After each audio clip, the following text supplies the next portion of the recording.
Good morning, breathers. Top of the morning to you. So we have like a number of epidemics. Um, of course, I'm a health coach, I'm a breath coach, I'm a fitness coach. This channel is mostly dedicated to breathing, the powerful gift of God to us um, through nasal diaphragmatic breathing. It's as plain as the nose on your face. Oh, it's kind of funny. But the reason I'm fixated on this is because there's not that many people talking about it, and it's such a simple cure for many things. When we breathe nasally, we breathe through our diaphragm. It helps the air go deeper into our lungs, which has greater gas exchange. It's slower, so there's more time for gas exchange. We breathe through our nose, and the air passes through our nasal passages. It passes through the turbinates. It swirls around. It collects nitric oxide, which is antiviral, antibacterial. It's a vasodilator, and we have about 60,000 miles of blood vessels in our body. 25 trillion red blood cells. In each red blood cell, there's 270 million hemoglobin molecules. And in each hemoglobin molecule, there's 4 oxygen molecules. So we have a ton of oxygen. The trick is to get the oxygen first throughout our whole body through nasal breathing, slow, low, diaphragmatic breathing. We actually overbreathe, which is kind of funny. When we feel breathless, we're actually blowing off carbon dioxide. And Christian Bohr in 1904 coined something termed the Bohr effect, which means if we can decrease our sensitivity to carbon dioxide, in other words, raise our carbon dioxide thermostat, allow more carbon dioxide, be comfortable with more carbon dioxide, like that's why they go high altitude training. You get more comfortable with carbon dioxide, and your oxygen is released from the hemoglobin much more easily. Most people have plenty of oxygen in their peripheral bloodstream. It's floating all around, but it's clinging tight to the hemoglobin. So when we're more comfortable with carbon dioxide, which by the way is what the impetus to breathe, our brain stem says, oh, I sense carbon dioxide in the bloodstream, so you got to breathe. And it's true, you breathe out carbon dioxide, but we want to be able to be less sensitive to carbon dioxide. That's why when people have panic attacks, they're told to breathe into a paper bag. So they're breathing their carbon dioxide and calming themselves. I mean, that's about the only thing I can say is good about wearing masks. That's about the only thing, is you're getting more carbon dioxide. If you're breathing nasally, but people are breathing through masks through their mouth, and they're getting all these terrible particles from their mouth, from their mask, and it's going into their lungs. So we have a natural, powerful system. We breathe nasally. We have carbon dioxide. Nitric oxide is also produced in the nasal passages, and that comes into our blood system. As we're breathing diaphragmatically, low, slow, we can feel the energy go through our body. We can feel our fingers and toes getting warmer. We're activating our parasympathetic nervous system. That's our rest and digest. Our inhale activates the sympathetic, the fight or flight. And so we try to elongate the exhalation.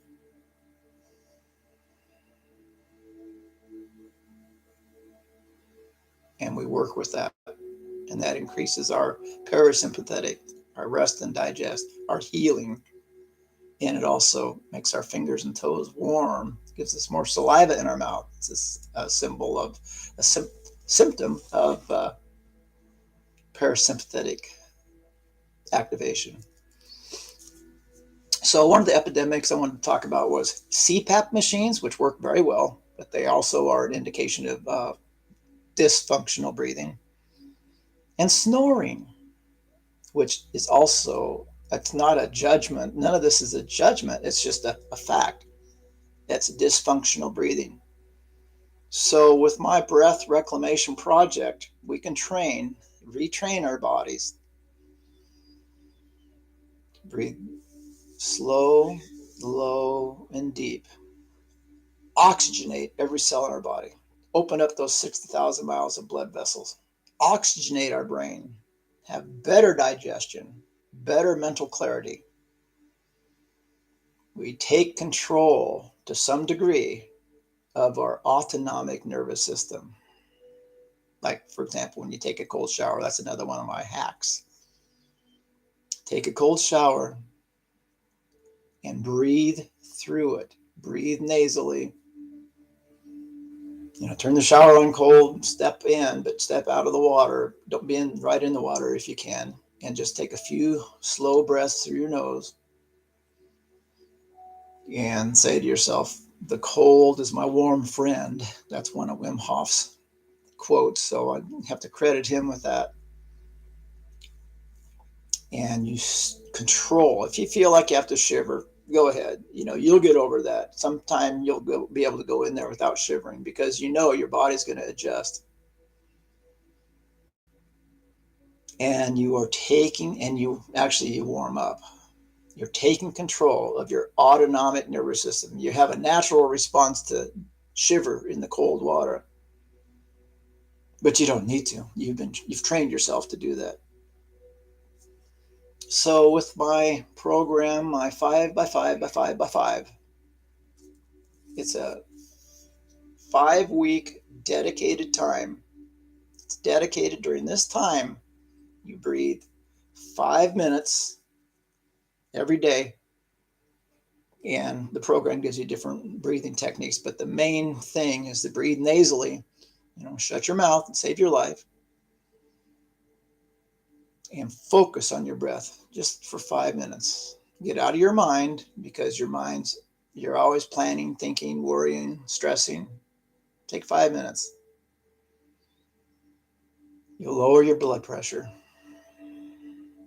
Probably get off some medications. And we do that 5 minutes, 5 times a day for 5 days, Monday through Friday. You can take Saturday and Sunday off, but you still have to breathe. But every breath, the breath of life, through the nose, out through the nose. Even when you exercise, when you sleep, put a piece of paper tape over your mouth. It comes off easy, but to help remind you to breathe through your nose. If your nose is plugged, we do my nose unplugging exercise. We take a deep breath, take a regular breath in, regular breath out, pinch your nose, and bob your head until you feel a strong air hunger. And then you breathe. But when you go back to breathing, if you feel like you have to go, you've held your breath too long. You want to control your breath and do that 5 times. And then you'll get a benefit. Your nose will start to unplug. And then you can do that, in another 15 or 20 minutes until you get a decent benefit from it.